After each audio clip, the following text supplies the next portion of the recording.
Differentials are used in calculus to approximate changes in variables. Now, when we talk about an actual differential, the way it's denoted would be something like a dx or a dy, where we talk about little changes in the variable of x or the variable of y. Now, we've seen this notation before in the derivative, right? We talked about something that looked like dx divided by dy, and that was our label for the derivative. And that made sense because this talked about the little change in y over the little change in x, which by itself altogether is slope.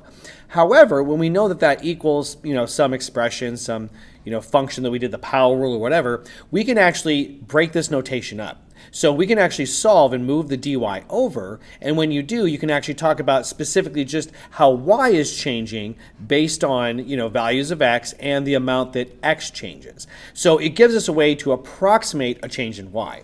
Now, approximate changes in values are a really important part of calculus because oftentimes we have difficult curves or equations that don't lend themselves to be used in that way. So instead, we often use tangent lines, right, to approximate curves. It's a very, very common thing to do in calculus.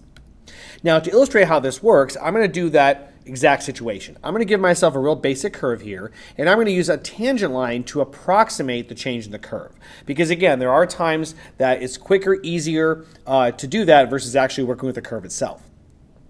Now, to kind of demonstrate the difference in how things look, I'm actually going to do two things. One, I'm going to look at the actual change in y, because this is a pretty simple curve and we can look for that, and then compare it to what the differential would give us. Because it's important to remember that when using differentials and essentially using lines to approximate curves, they're not always super accurate. And clearly, one thing we would notice based on the picture is that the closer you are to the point, the closer the line is to the curve, and it would provide better approximations. So what we're going to do is we're going to pick the value 2 on the curve, make a tangent line there, and then we're going to compare how much the y value in the curve actually changes by moving over just 0.1 versus what the line tells us it does, okay? So let's start with the actual change in y first, delta y. So in order for us to calculate the actual change in y, what we're going to do is we're going to look at the y value at 2.1, because that's the ending spot, and subtract the y value at 2. Okay, so when we kind of visualize this, if we call this spot right here, we'll just call this 2.1. This is the actual kind of spot there on the curve. And I want to know what that change in y is. So we're going to call this our actual delta y. So just using our calculator real quick and plugging stuff in, this means that this will be 4 times that 2.1 cubed, because that's actually plugging it into the actual curve. The actual value is going to be 4 times 2 raised to the third. And when you punch all that up, what happens is we get a value of 5.044. And again, that's the actual change in y right here. Now, let's compare that to using the tangent line to make that approximation. Now, when we do that, what's going to happen is that we're going to go to 2.1, but say what that looks like on the line. Now, because we can see the picture, clearly right away we know that the tangent line is going to slightly underestimate the actual value. And that's okay. Tangent lines aren't perfect. But as long as we don't go too far away from the point we care about, they can often offer pretty good approximations to what we're trying to do. So again, we're going to get a number that's a little bit lower, but let's figure out what that is. Now, to do that, we're going to use the differential. Okay, so that means we're going to basically look at how much does y change compared to how much x changes. So we're going to use this formula right here. So the first thing we have to do, of course, is figure out what that is. Well, first off, the derivative dy dx by power rule is going to be 12x squared. So by solving for dy, I can multiply the other side of the equation by dx. And this gives me a way to calculate the change in y given that change in x. So in this case, the change in y here, and again, this is the distance essentially to this right here, because that's what the line tells me, is we'll take 12 times our x value, which is 2, and then times the change in x, which in this case we just jumped over 0.1 along the x-axis. Now when we punch that up, we're going to get about 4.8. And again, clearly that number is lower. Now, if you want this approximation to better, resemble what the actual thing is going on in the curve, you want to make sure we get closer and closer to it, okay? But like I said, there are going to be situations where maybe it's not, a good situation to work with the curve, and oftentimes the tangent line approximations can give us quick ways of understanding how things are changing. Now, the first main skill we want to be able to do, of course, is simply find a differential. Now, this is a very easy thing to do. You find the derivative, dy dx, and simply multiply the right side by dx. This then, as you can see, gives us the formula for calculating the change of one variable given the change in the other.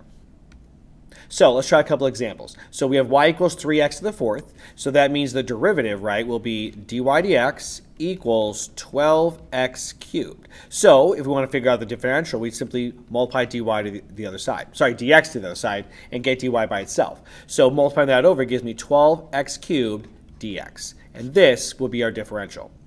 Now, when you have a simple derivative like this, it is as easy as putting over there. I have another example just to illustrate that when you do this one, you are doing a product rule, okay, because you're differentiating x times secant x.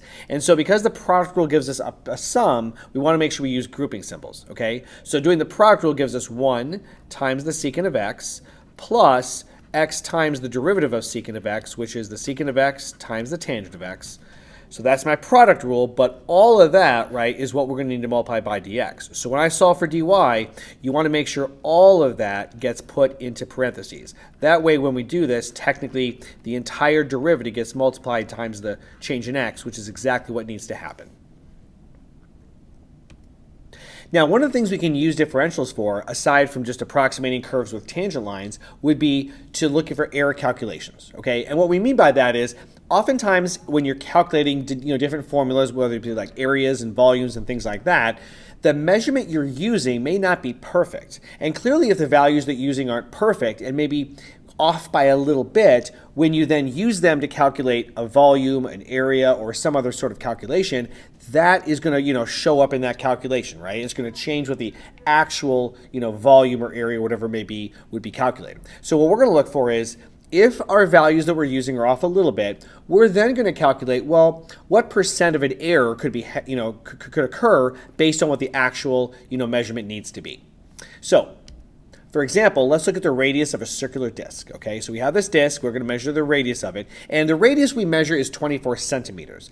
But whatever method we used or whatever tool we used to measure, it gave us a possible error of no more than 0.2 centimeters either way. Maybe a little high, maybe a little low, but it could be as much as that far off. So what I want to know is, what's the propagated error in calculating the area of the disc, right? So if I use that measurement and I calculate the area of the face here, right, that circle, it's obviously going to be off from its exact value by a certain amount, and I want to know what that percent is, right? Just so I know, is this a good enough measurement, or do I need to maybe have a more accurate measurement when I make this calculation? So the first thing we want to recognize is what we're working with, okay? So first off, the radius that we measured is 24, but it could be off as much as 0.2. So we're going to call that the change in radius, the dr. And again, that could be off as much either way as the value 0.2. Okay, so now what we're going to do is we're going to calculate the differential. Now, the formula we're using is area, right? The area of this face. So that would be the area of a circle. So our formula is going to be A equals pi r squared. So what we're going to do is calculate, well, how much would the area change if the radius changes by 0.2? So we know the change in radius. We're going to calculate the change in area. And it's important to understand this calculation doesn't give us the area. Instead, it's just how much the area changes, okay?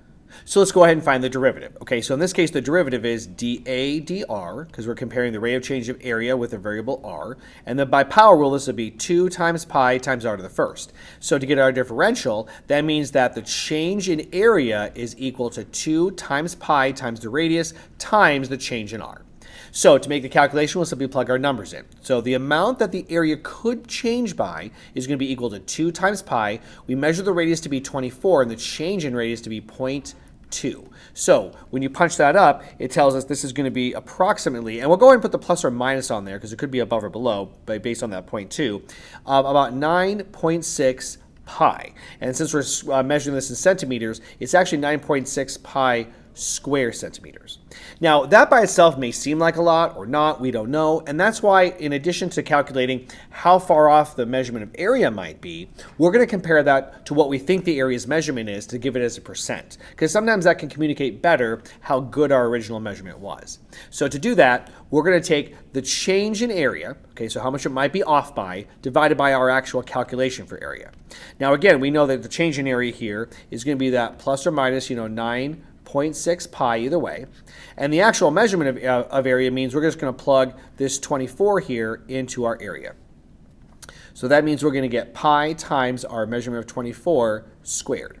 Now, when you simplify that, first off, the pi's go away. They cancel out. So when you take the 9.6 divided by the 24 squared, you're going to get the percentage to be plus or minus, whether it's above or below.